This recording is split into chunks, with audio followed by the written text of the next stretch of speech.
erasing and doing all kinds of new ink work, and I mean, digital's cutting my time, I would say, more than in half of how long things take. Um, so that's been the adventure on Godzilla, was really learning the digital. And then once we were sent home to work and I didn't have the studio to work at anymore, because like Tony said, we had to leave the studio and have ended up shutting down our office recently. So I'm home with all my equipment, working on my big 25-inch Cintiq tablet, and drawing Godzilla pages here, and just working back and forth with my editors who are also at home.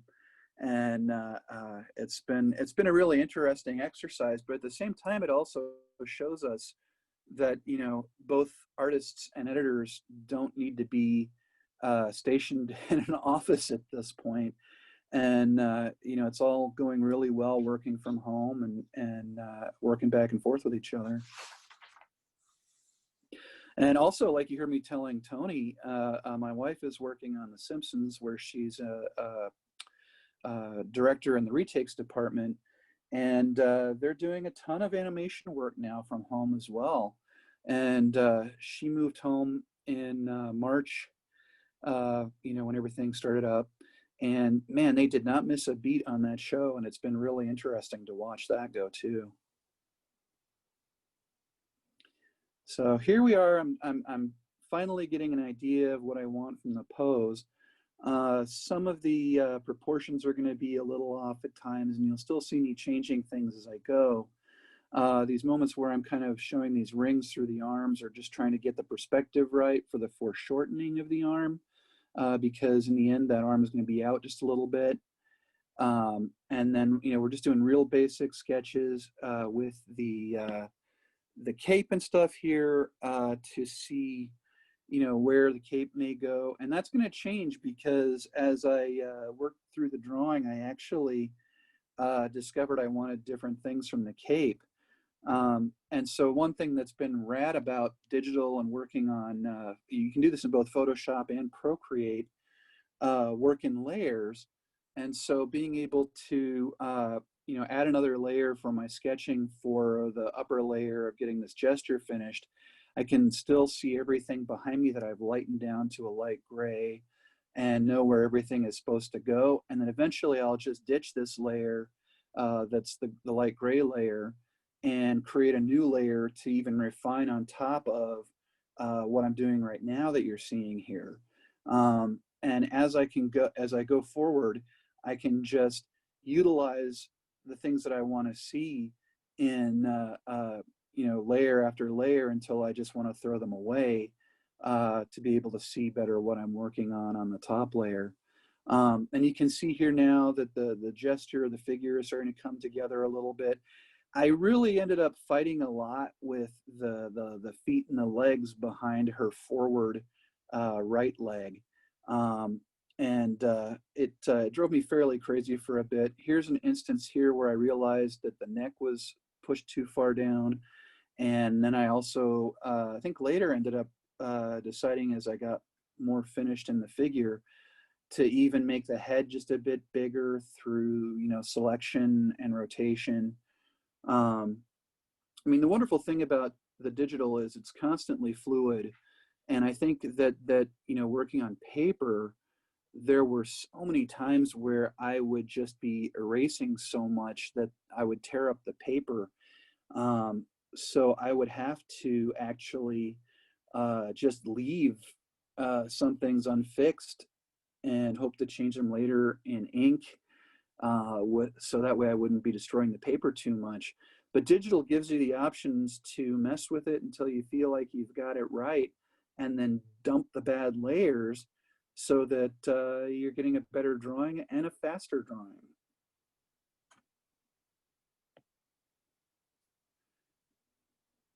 So let's see, here we've got now the basic figure has started to come together, and this is the third part here where I'm going to go ahead and start. Let's see, where go here. There we go. We're going to start adding some heavier lines on top of things here. And I'm going to go in closer. And let's see. There we go. So we're adding some more final lines on the very rough lines of the figure underdrawing. Basically, I'm figuring out, finalizing my anatomy here. Just fixing a few things that I felt like I got wrong in my underdrawing.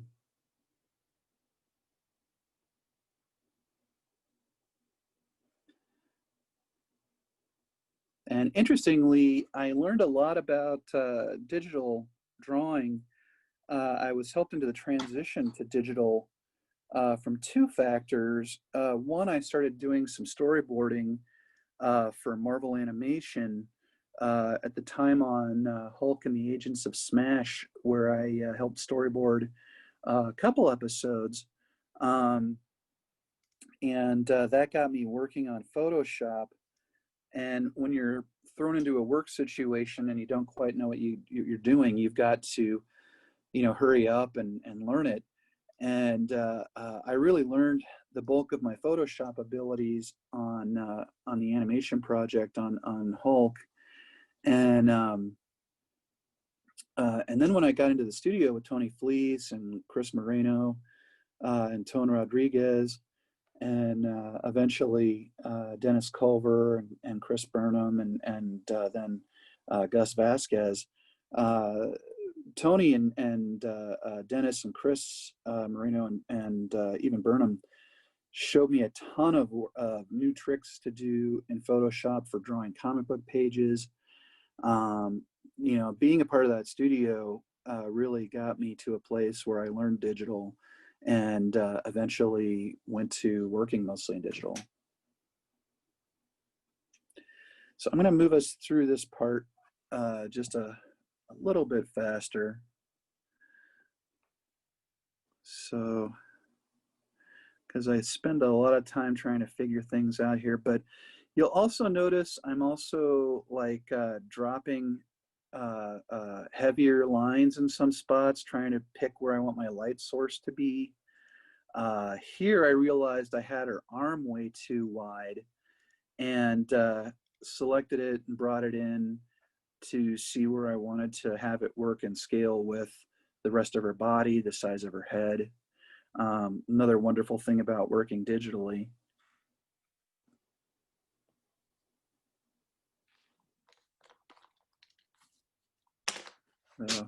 Here we're moving up into the hand. And I was holding out my own hand at this point, watching the scale of my fingers with various landmarks of the palm. And then you see the shapes of the fingers starting to come in. And again, if anybody has any questions, definitely feel free to jump in.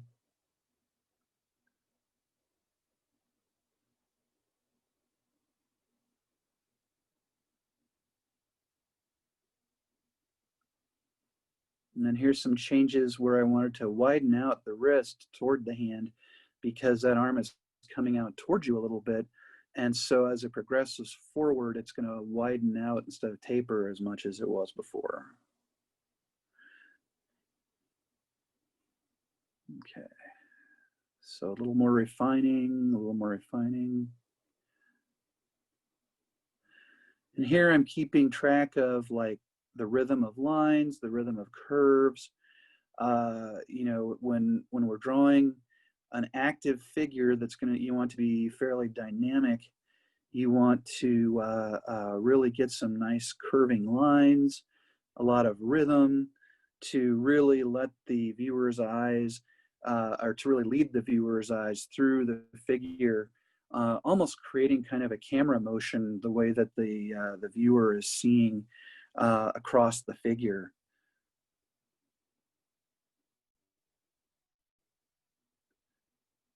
So I dropped in the hand shape there after I had established the head.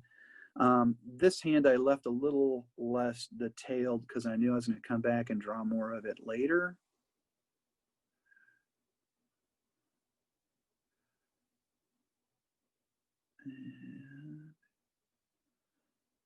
And then that's just checking the size of the hand because it's coming just a touch forward. It's actually right by and just a little bit in front of the head.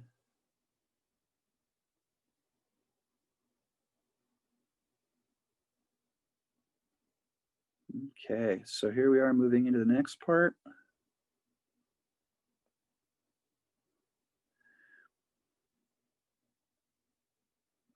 And it's going to get a little more exciting here because a lot of that early stuff is you know, just finishing up under drawing stuff. So here's working to finalize the legs.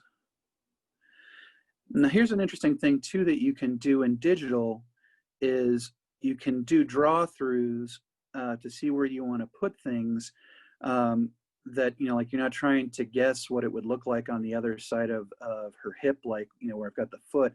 I actually was able to draw in the leg and how it would fit in foreshortening, and then just go back and get rid of the layer once I had figured out where I wanted that foot and part of the leg to go. And I ended up messing with this for a long time because foreshortening like this can be kind of difficult, and because I spend way too much time drawing things sometimes.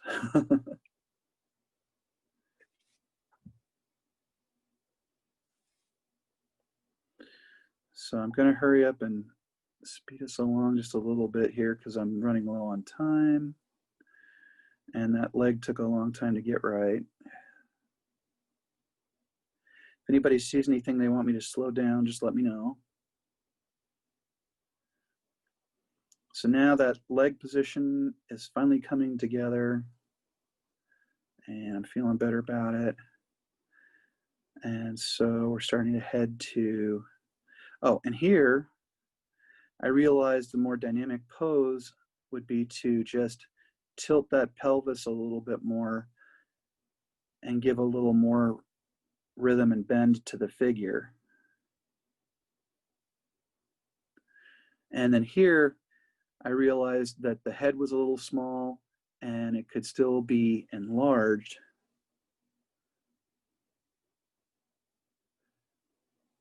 Here we go.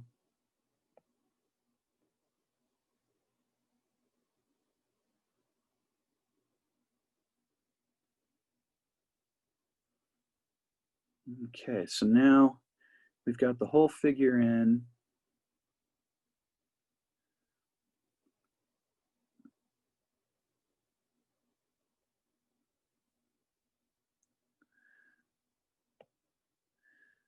And we're going to start going in and doing the face.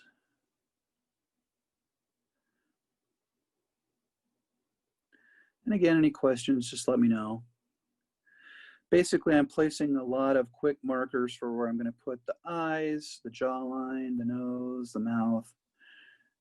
And where we end up after this is going to be a lot further from what you're seeing currently. But basically, pre-drawing is a whole lot of place markers. So you want to make a map of how you want to get to where you're going to end up at the end of the drawing. And so now details are starting to come in.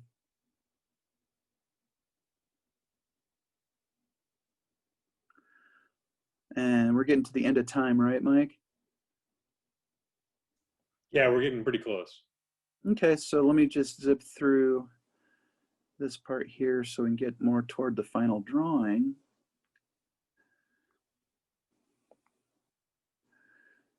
So here's just still working through the details, sketching in the hair on a different layer, the plan for the cape.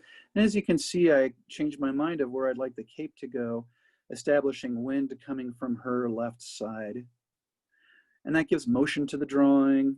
And that's, you know, something that keeps the drawing fun to look at. Okay, so now I'm going in and I'm really inking at this point. So dropping in lines and weight lines and whiting out some details I don't want to keep.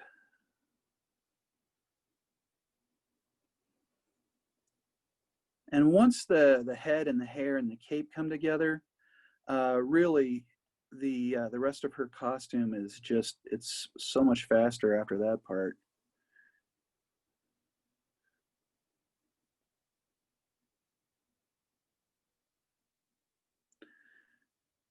And there's that. And I threw down some block shading to put in spotted blacks inside the cape.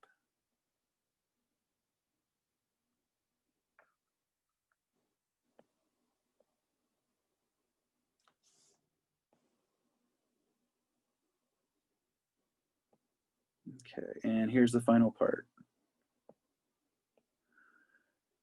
So here is her uniform, inking of the hands and arm. Trying to remember where the cape goes and how it fits correctly. And like I said, this part went so much faster. It was really trippy once the head and the hair and the cape were done. So you can see the lines are more solid, more finished. I'm drawing in the iconic S.